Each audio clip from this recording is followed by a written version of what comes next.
శ్రీరామ్ సాగర్ నిజాం సాగర్లలో పూడిక తీయిస్తామంటూ నెల రోజుల్లో టెండర్లు. నీటిపారుదల శాఖ మంత్రి ఉత్తమ్ కుమార్ రెడ్డి రైతు భరోసా ఆలస్యానికి మన్నించాలి, త్వరలో మిగతా వారికి ఖాతాల్లో జమ. మంత్రి తుమ్మల నిజామాబాద్లో రైతు మహోత్సవం ప్రారంభమంటూ నిన్న రైతు మహోత్సవంలో స్టాల్ను ప్రారంభిస్తున్న మంత్రి ఉత్తమ్ కుమార్ రెడ్డి, చిత్రంలో సుదర్శన్ రెడ్డి, తుమ్మల నాగేశ్వరరావు, జూపల్ కృష్ణారావు, షబ్బీర్ అలీ, మహేష్ కుమార్ గౌడ్ అంటూ ఇక్కడ తదితరులని చెప్పి ఈ వార్త వచ్చింది. అయితే ఇందులో రైతు మహోత్సవం నుంచి మనకు అర్థం చేసుకోవాల్సింది అండ్ మనకు కావాల్సిన ముచ్చట ఏంటంటే రైతు భరోసా ఎప్పుడు ఇస్తారు. మరి జనవరి 26న ప్రారంభించి 31 మార్చి వరకు కంప్లీట్ చేస్తామని చెప్పిన ప్రభుత్వం, మంత్రి, ముఖ్యమంత్రి టకీ పడుతుందని చెప్తే అది టకీ అని పడలేదని చెప్పి ఎవరికి వాళ్ళు ఎక్కడికక్కడ అవకాశం ఉన్న చోటల్లా రైతు భరోసా గురించి మాట్లాడుతూ ఉన్నారు. సో అది సోషల్ మీడియా వేదిక కావచ్చు, లేకపోతే ప్రెస్లో కావచ్చు, మీకు ఎక్కడెక్కడ ఏ అవకాశం ఉంటే లాస్ట్కి మీటింగ్లలో కూడా అడుగుతూ ఉన్నారు ఎమ్మెల్యేలని లేదా మంత్రులని. అయితే నిన్న రైతు మహోత్సవంలో అది చెప్పక తప్పని పరిస్థితిగా, ఎందుకంటే అందరూ రైతులే ఉన్నారు. ఒక్క రైతు మనసులో ఏమున్నదో వాళ్ళందరికీ తెలుసు. ఆడ కూర్చున్నటువంటి రైతులు అందరూ కూడా అరే మాకు వచ్చిందా మాకు పడలేదు మీకు పడ్డదా, ఇట్లా రైతు భరోసా గురించి, రుణమాఫీ గురించి ఖచ్చితంగా చర్చ చేస్తారు. కాబట్టి సో దాన్ని ఎందుకు ఇక చెప్పకుండా ఉంటే కరెక్ట్ కాదు. పేరు పెట్టుకుంది రైతు మహోత్సవం కాబట్టి ఇక ప్రభుత్వం ఏం చెప్పిందంటే, మంత్రి మేము ఇద్దామనుకున్నాం కానీ పరిస్థితులు బాగా లేకపోవడం వల్ల ఇలా ఈ రైతు మహోత్సవం ద్వారా మీకు చెప్తా ఉన్నాం, మన్నించాలే, రైతు భరోసా ఆలస్యానికి మీరు మన్నించాలని చెప్పి అన్నాడు. ఇగో ఆ వీడియో కూడా ఉంది, చూపిస్తానండి మీకు. ఎందుకంటే పెట్టుకున్న కార్యక్రమమే రైతుల కోసం కాబట్టి, సో మరి ఆ కార్యక్రమంలో రైతులకు సంబంధించిన ఈ అంశం చెప్పకపోతే ఖచ్చితంగా ఏదో ఒక మాట వస్తుందని తెలుసు కాబట్టి ఇక మళ్ళా చెప్పేస్తే అయిపోతుందని దాన్ని మన్నించాలి అని చెప్పే పరిస్థితికి వచ్చింది. ఒకసారి తను అన్నటువంటి మాట చూడండి.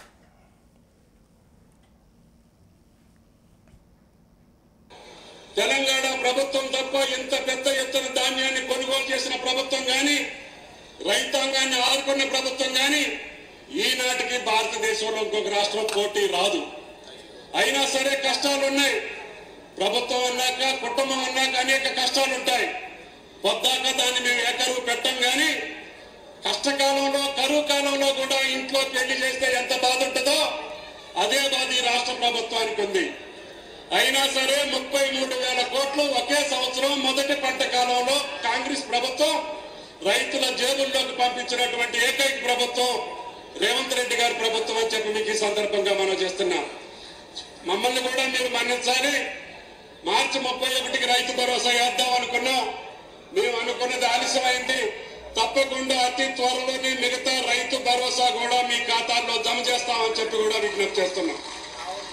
అంతేకాకుండా గత ప్రభుత్వం మర్చిపోయినటువంటి ఫార్మ్ మెకనైజేషన్ కానీ, డ్రిప్ కానీ, స్ప్రింక్లర్ కానీ ఈనాడు రైతాంగం ఎంత అడిగితే అంత ఇవ్వాలని చెప్పాం. మీకు డ్రిప్ మీద ఆధారపడి వ్యవసాయం చేసేటటువంటి ప్రతి రైతుకి, ముఖ్యంగా నిజామాబాద్ రాష్ట్ర ప్రభుత్వానికి ఉంది. అయినా సరే 33,000 కోట్లు. ఇది చాలామందికి అనుమానం వచ్చింది. ఈ 33,000 కోట్లు ఎక్కడివి, ఎట్లయింది 33,000 కోట్లు? మరి సరే, ఈ దేశంలో ఏ రాష్ట్రంలో కూడా రైతులకు ఇవ్వనటువంటి డబ్బులు, అంటే రైతులకు నేరుగా లబ్ధి జరగలేదు కదా, ఒక్క తెలంగాణ రాష్ట్రంలోనే చేసినాం కదా. అది 33,000 కోట్లు అనగానే చాలామందికి డౌట్ వచ్చింది. అసలు ఈ 33,000 కోట్ల స్టోరీ ఏంటిది, చేసింది ఏంది, మరి 33,000 కోట్లు ఎట్లా వచ్చిందని చాలామందికి అనుమానం వచ్చింది. ఇది రైతు భరోసానా లేకపోతే రుణమాఫియా అని అనుకుంటే ఇక్కడికి వస్తే 21,000 కోట్లు మీ అందరికీ తెలుసు. 21,000 కోట్లు. సరే, ఇప్పుడు దీంట్లో విమర్శించాలనుకుంటే ఎక్కడిచ్చిండ్రా, మీరు ఇచ్చింది 20,000 కోట్లే కదా, ఇంకా 13,000 కోట్లు ఏడవైనా చెప్పుండ్రి అని చెప్పి విమర్శించవచ్చు. కానీ ఇక్కడ ఉన్న మాట చెప్తా, ఆయన ఉద్దేశం ఏందో చెప్తాను నేను. 21,000 కోట్లేమో రుణమాఫీ మనందరికీ తెలుసు. ఇంతకంటే ఎక్కువ ముందరకు పోలేదు, అది అక్కడనే అయిపోయింది. అది 21,000 కోట్ల కాడ 20,763,000 కోట్లు అనేది మనకు తెలుసు.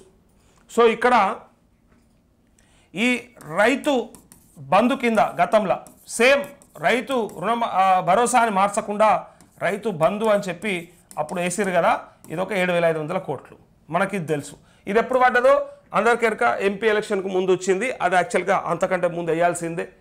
బీఆర్ఎస్ ఉన్నప్పుడే పడాల్సిందాన్ని ఆపితే అది ఆగి లాస్ట్కి ఎన్నికలు అయిన తర్వాత ఎంపీ ఎలక్షన్కు ముందు ఈ పైసలు పడ్డాయి మనకు ఈ 7,500 కోట్లు. ఇప్పుడు ఎంత అయింది? 21 + 7 28,500 కోట్లు. ఓకే, ఇక్కడ నుంచి మరి ఇంకా ఇప్పటికి కూడా ఇప్పుడు 28,500 కోట్లు అంటే 1,500 ప్లస్ ఇక్కడ ఇంకా 3 ఇంకొక 4,500 కోట్లు ఎక్కడ పోయినాయి, ఎవరికి ఇచ్చిండ్రు అంటే ఇప్పుడు వేసిన రైతు భరోసా. రైతు భరోసా ఎన్ని ఎకరాల వరకు? ఇగో 3 ఎకరాల 30 గుంటల వరకు. ఇక్కడ వాళ్ళు చెప్పింది 33,000 కోట్లు అనగానే అందరూ ఇది ఏం లెక్క చెప్పిండు, ఎట్లా చెప్పిండు, ఏ రూపకంగా చేరినాయి, మరి చేరినాయని చెప్పగానే అయిపోయానా, మరి రాలేవు కదా మాకు అంటే వాళ్ళు చెప్పిన లెక్క ఇగో ఒక్కసారి వేసిన రైతు బంధు, ఇప్పుడు సగం పడ్డ రైతు భరోసా, గతంలో 21,000 కోట్ల రుణమాఫీ. నేనేమంటా ఈ రుణమాఫీ మీరు ఏ దేశంలో ఎవ్వరూ చేయలేదనేది వాస్తవం. ఓకే, చేసిరని అనుకుందాం, కానీ ముట్టలేదనేదే బాధ. మీరు చేయడం అనేది గొప్పనే, కానీ ఆ చేసే సంకల్పం పూర్తిగా కొనసాగలేదనేదే మా అందరం అడుగుతున్నటువంటి విషయం. చివరిలో ఎందుకు కొన ముట్టలేదు? ఇప్పుడు మీరు స్టార్ట్ చేసిరు బ్రహ్మాండంగా, ఈ దేశంలో ఎవరు చేయలేదన్నారు. నేరుగా సంవత్సర కాలంలోనే 33,000 కోట్లు అనేది రైతులకు అందినాయంటే అందినాయి, కానీ ఇంతే లేరు కదా రైతులు. మీరు అనుకున్న వాళ్ళే రైతులు కాదు కదా, మీరు ఇచ్చిన వాళ్ళే రైతులు కాదు కదా, మిగిలిన వాళ్ళు చాలామంది ఉన్నారు కదా, వాళ్ళకి ఎందుకు అందలేదనేది ఒక ప్రశ్న. ఎప్పుడు అందిస్తారనేది ఇంకొక ప్రశ్న. ఇక్కడ మీరు చెప్పిన ప్రకారం అయితే ఎవరు చేయలేదనేది మీరు ఓకే, కానీ మీరు ఇంకా చేయాల్సినవి చాలా ఉన్నాయి కదా, మరి వాటి సంగతి ఏంటి అంటే ఇక్కడ ఒక రైతు బంధు వేసి ఒక అప్పుడే బంధు పెట్టి కొంత రుణమాఫీ చేసి ఇలా సగమే రైతు భరోసా పడ్డది అని చెప్పి రైతులు అనుకుంటా ఉన్నారు. నిన్న మీటింగ్లో కూడా మీరు చెప్తా ఉంటే పక్కపంట రైతులు అనుకున్నది కూడా అదే. అరే కావచ్చు, పరిస్థితి బాగలేదు, కుటుంబం అన్నాక ఇట్లా జరుగుతుంది, సంసారం అన్నాక కొన్నిసార్లు ఇట్లా జరుగుతుంది, అందుకే ప్రభుత్వం కూడా కొంత ఇబ్బందుల పాలవుతూ ఉన్నది, ఇబ్బందులు అవుతూ ఉన్నాయని మీరు అంటూ ఉన్నారు కదా. గతంలో మరి ఎందుకు చెప్పలేదు ఇట్లా? బట్టి విక్రమార్క మాకు ఆ శక్తి సామర్థ్యాలు ఉన్నాయి, మేము తీసుకొచ్చుకోగలుగుతాం, ఎక్కడి నుంచైనా నిధులు సమీకరించుకోగలుగుతామని చెప్పినాడు. నమ్మినాం, తెలంగాణ రాష్ట్రం అంతా నమ్మింది. తెచ్చుకుంటారేమో, వీళ్ళతో అవుతుందేమో, చేయగలుగుతారేమో, కేసీఆర్ ఇచ్చే రైతు బంధు కంటే 2 కాదు ఇంకా 3 పంటలకు ఇవ్వాలన్నారు కాబట్టి ఇలా ఖచ్చితంగా ఇస్తారేమో అని ఆశపడ్డారు. ఇక తను చెప్పినటువంటి లెక్క 33,000 కోట్లు ఇది వాళ్ళు నేరుగా రైతులకు ఇచ్చినాయని చెప్పి అంటా ఉన్నారు. సో ఇక్కడ తను ఇంకా ఫైనల్గా చెప్పిన మాట ఏంటంటే ఇంకో 4,000 కోట్లు కావాలి. ఇంకో 4,000 కోట్లు అయితేనే ఇప్పుడు ఉన్నటువంటి ఈ మిగిలిన రైతులందరికీ కూడా ఈ భరోసా అందుతుంది, ఈ రైతు భరోసా. ఇప్పుడు ఈ పంటకే ఈ కోతలైపోయి ఇప్పుడు ఆల్రెడీ మనం వడ్లు కాంటలు పెట్టుకునేది చూసినాం కదా. మనము ఆల్రెడీ కొనుగోలు కేంద్రాల కాడ వడ్లు ఆరబోసుకున్నారు, అమ్మేటోళ్ళు అమ్ముతూ ఉన్నారు, కాంటలు అవుతూ ఉన్నాయి, పోతూ ఉన్నాయి. అయితే ఇక్కడ ఇంకా ఇప్పటికీ కూడా రైతు భరోసా రాకపోతే ఎప్పుడో ఆ 4-5 నెలల కింద రావాలి. పంట స్టార్ట్ చేసినప్పుడు నిజంగా రైతుకు అవసరం ఉన్నప్పుడు పెట్టుబడి పెట్టుకోవాల్సి వచ్చినప్పుడు పడాలి, కానీ స్టార్టింగ్లో పడలేదు, మధ్యలో పడలేదు, చివరికి వచ్చి ఇప్పుడు వడ్లు అమ్ముకునే టైంకి వస్తే నేను అనేది ఏంటంటే మీరు ఇచ్చే పైసలు ఏమన్నా అప్పు చేస్తే రైతుకి అది మిత్తికే పోతుంది. మీరు ఇచ్చే డబ్బులు ఏవైతే ఉన్నాయో ఇప్పుడు అది ఎవరినో 3వ వ్యక్తిని బతికేయడానికి పనికొస్తుంది తప్ప రైతు కోసానికి పనిచేయదు. కాబట్టి స్టార్టింగ్లోనే ఇవ్వాలి. యాక్చువల్గా ఇంకొక నెల తర్వాత మళ్ళీ స్టార్ట్ చేయాలి. మరి ఇంకొక నెల తర్వాత మళ్ళీ నెక్స్ట్ పంటకి, మరి యాసంగి పంటకి మళ్ళీ రెడీగా ఉండాలి కదా. మరి ఎట్లా, దాని పరిస్థితి ఏంటిది, ఎవరు దానికి చెప్తారు అనేది చూడాలి ఇక్కడ. ఎందుకంటే ఈ 4,000 కోట్లు ఎప్పుడు రిలీజ్ చేస్తారు, పైగా వచ్చే పంటకి మరి ఇంకెప్పుడు స్టార్ట్ చేస్తారు, మరి దానికి సంబంధించిన డీటెయిల్స్ ఏమైనా చెప్పినామో చూద్దాం మనం.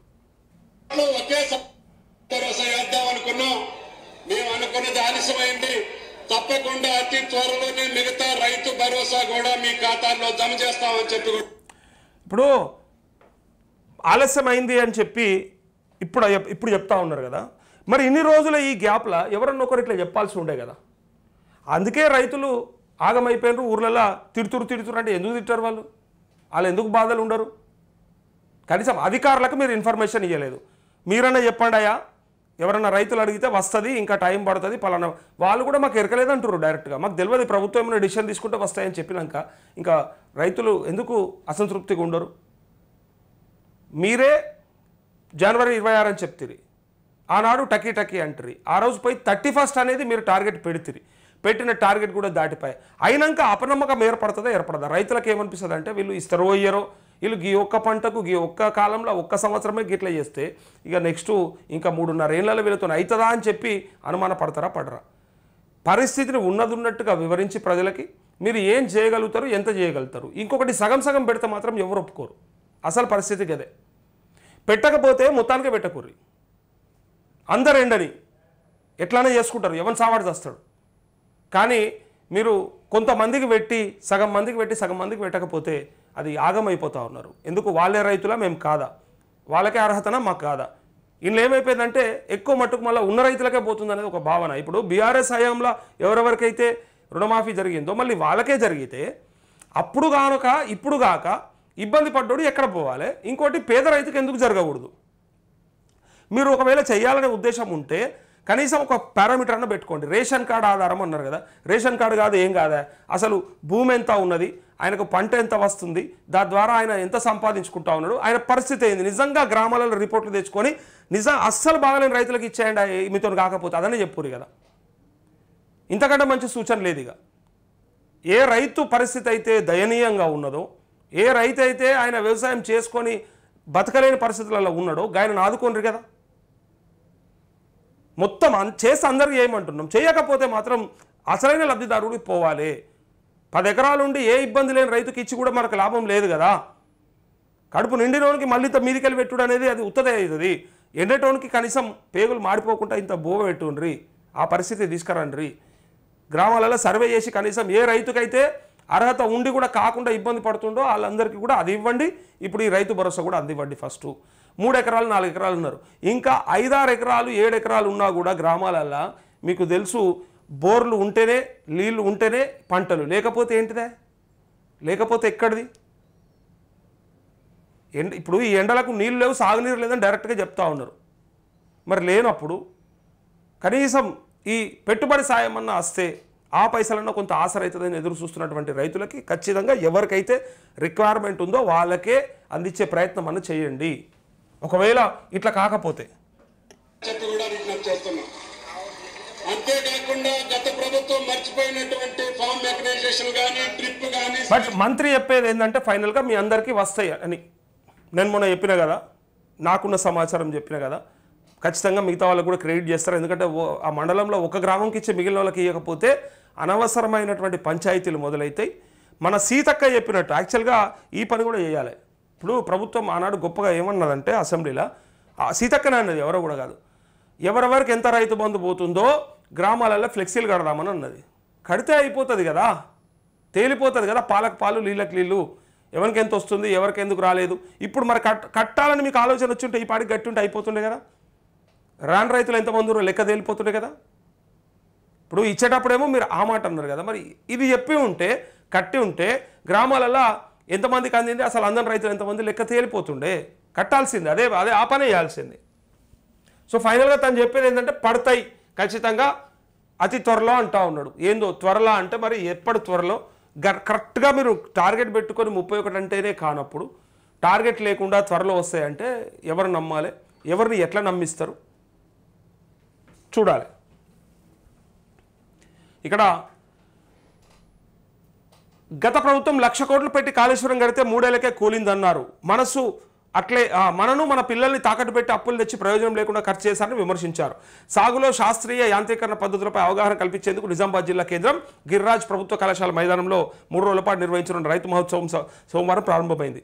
వ్యవసాయం అనుబంధ రంగాలకు చెందిన 150 స్టాళ్లు ఏర్పాటు చేశారు. ఈ ప్రదర్శనను వ్యవసాయ శాఖ మంత్రి తుమ్మల నాగేశ్వరరావు, పర్యాటక శాఖ మంత్రి జూపల్లి కృష్ణారావుతో కలిసి మంత్రి ఉత్తమ్ ప్రారంభించారు. ఈ సందర్భంగా రైతులతో ఏర్పాటు చేసిన సభలో ఆయన ప్రసంగించారు. ధాన్యం ఉత్పత్తి కొనుగోలులో రాష్ట్రం రికార్డు నెలకొల్పిందని, రికార్డు స్థాయి వచ్చిందని చెప్తూ కాళేశ్వరం నీరు లేకుండానే గత వానాకాలం యాసంగిలో కలిపి రాష్ట్రంలో 251 లక్షల టన్నులు ధాన్యం పండిందన్నారు. ఈ స్థాయిలో ఉత్పత్తి కొనుగోలు జరిపిన రాష్ట్రం తెలంగాణ ఒకటేనని తెలిపారు. రాష్ట్రంలో సన్న బియ్యం పంపిణీ ద్వారా దొడ్డు బియ్యం అక్రమ దందాకు చెక్ పెట్టామన్నారు.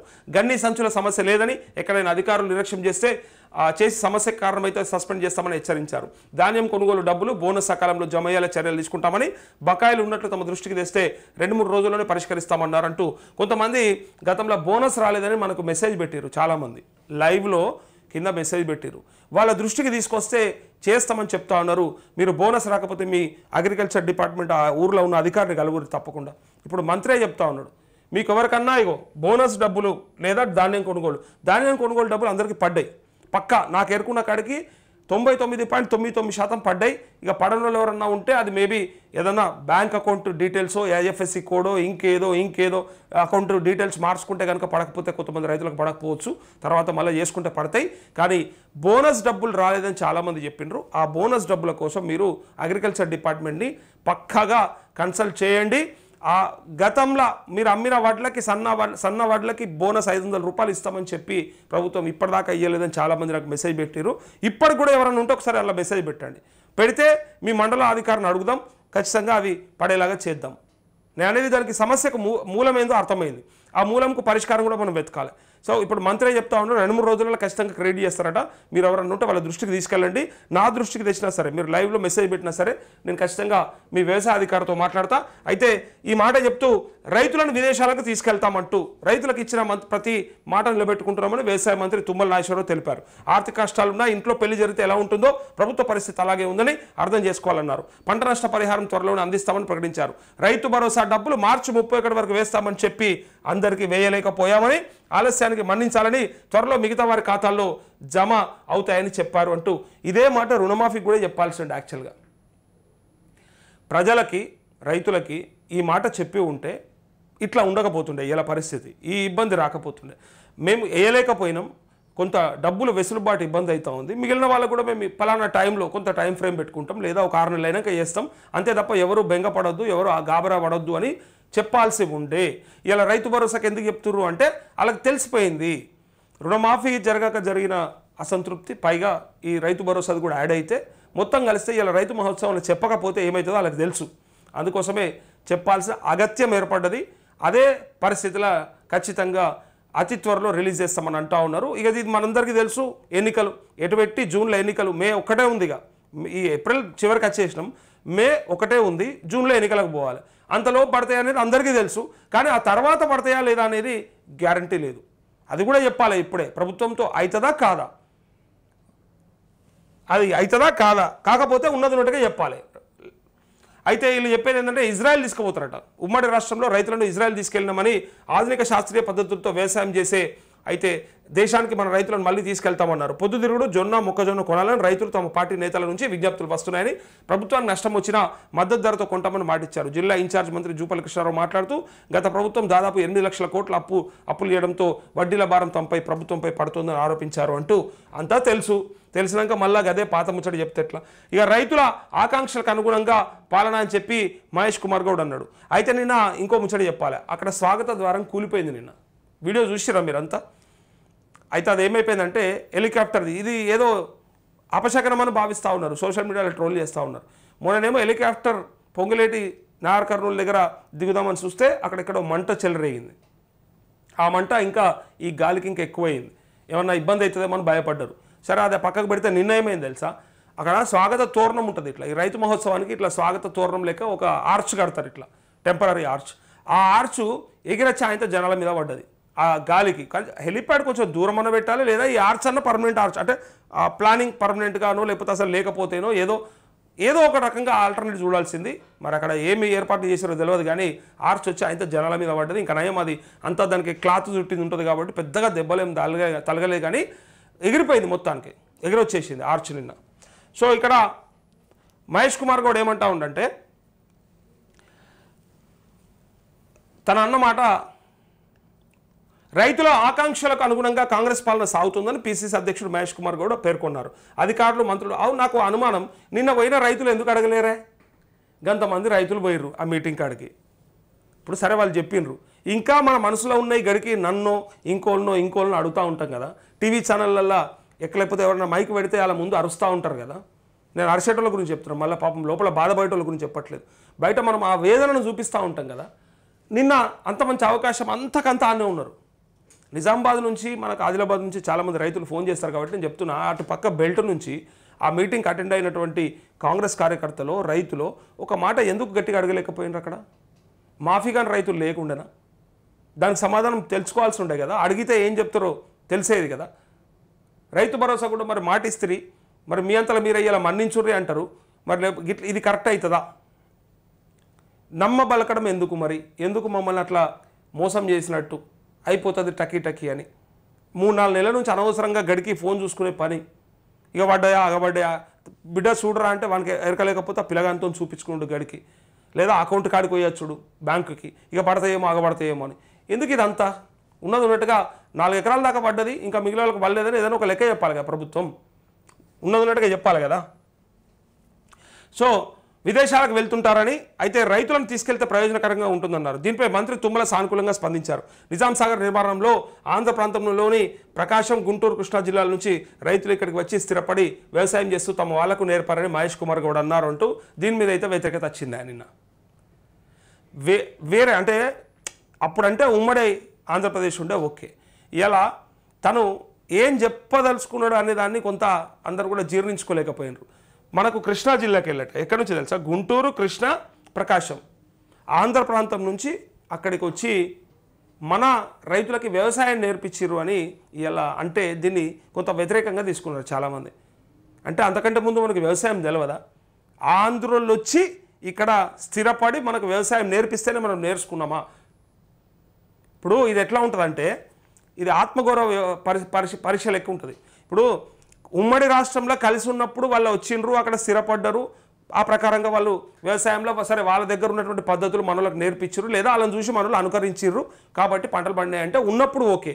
ఏర్పడ్డాక ఇగో చూడు ఒక్కొక్కసారి ఎట్లా ఉంటాయంటే వైషమ్యాలు. ఏర్పడ్డాక అన్న తమ్ముళ్ళు ఇద్దరు బాగానే ఉంటారు, సరే ఏర్పడ్డ తర్వాత అరే మీ అన్న లేని నువ్వు బతకనే లేదట కదా, అసలు మీ అన్న పెట్టని బిష్ అన్నట కదరా నీకు అంటే ఎట్లా అవుతుంది?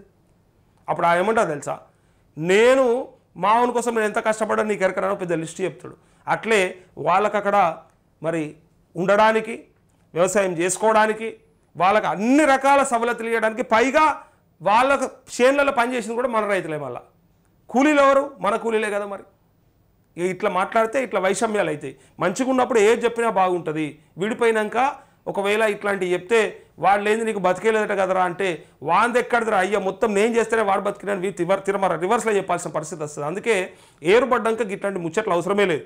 అసలు అక్కడ సబ్జెక్టే కాదు అది. ఈ మహేష్ కుమార్ గౌడ్కి ఏం అర్థమైందో అర్థం కాలేదని తెలియదు, కానీ అక్కడ యాక్చువల్గా సబ్జెక్టు కాదు.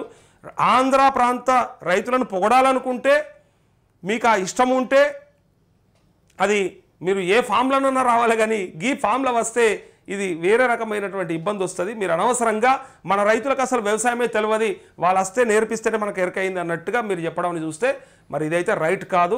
చాలామంది సోషల్ మీడియాలో మెసేజ్లు పెడతా ఉన్నారు, అందుకే చెప్తా ఉన్నాను నేను. ఆ వీడియో కూడా ట్రోల్ అవుతూ ఉంది.